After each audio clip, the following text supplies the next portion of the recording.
Hey, it's Wisdom House with Nike. Today I'm going to be talking about delivering the touch.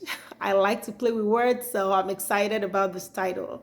Um, we've done so many conversations already in the Wisdom for Marriage series, and this is one of the conversations. So you can go back and see what we've talked about on empathy, on awareness, and gratitude. I think you'll find them very interesting and useful for your marriage. So today, delivering the touch. And what touch am I talking about here in marriage? I'm talking more of an affectionate kind of touch, okay? And in touching your spouse affectionately, it could be a hug, it could be holding their hand, it could be a kiss, just really having that physical contact with your spouse and not necessarily with the intention of having sexual intimacy at that moment.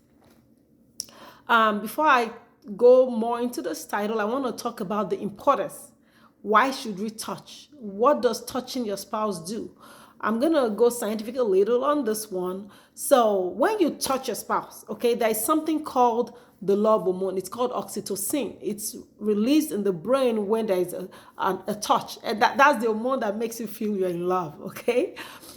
And I'm going to say when a child is born, we see the oxytocin at play. When that child is born, the baby is placed on the mother's chest. And once that happens, the mother and the baby begins to bond. Now, this baby is not really aware of the world, but just that simple action of placing the baby on the mother's chest, the baby and the mom begins to bond. And usually they take the baby as well, put the baby on the father's chest to also facilitate that bonding. Now, how much more should you be doing this within your marriage, knowing that this could help you and your spouse bond some more?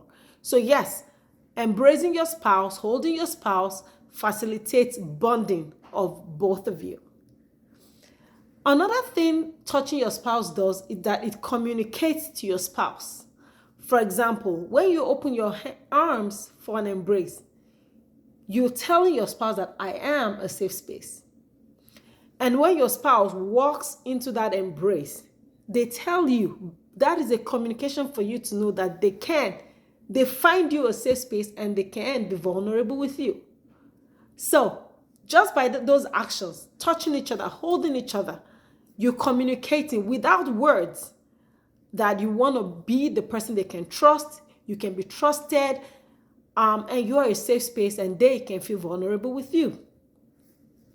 So now that we've known the importance and what touching can do in a marriage, the question, how often should we touch and when should we touch each other? I encourage spouses to touch each other once you get up in the morning. I feel like it will set the tone for your day. A loving embrace before your day starts. A kiss before your day starts. Just that touch, holding each other and say, hey, how are you doing today? I hope you rested well yesterday. I love you. Okay? Just touching each other and starting your day in that way. And someone can say, oh, Nikki, I'm not touchy-feely. I don't like to be touched. I want to propose to you that now that you've known the advantages of what a touch can do for you and for your marriage, I want to encourage you to touch your spouse. Like I like to say, the divine is in the mundane. You can say just a touch. How is that going to help? It will help your marriage. It will bring you and your spouse close. It will help with that intimacy and grow that affection within your marriage. And we should be doing this every day. The work of marriage is every day. These little steps done daily helps to facilitate that intimacy and that connection within a marriage. So today I'm going to encourage you, go practice that. Next, I plan to do a roundup where I'm going to be talking about some of the things we've talked about in the past, but I want you to go in the comment section and leave your questions. If you want a clarification, then I can come back and do a roundup. I want to do one roundup on empathy, on gratitude, on awareness, on delivering the touch, importance of touch in marriage. I want to do a roundup, but that will depend on you. So you need to go into the other videos, go watch them, put in your questions, your clarifications, what you want to know about. And I will come and talk about it, and we can do a roundup and, lay this section, to a good rest.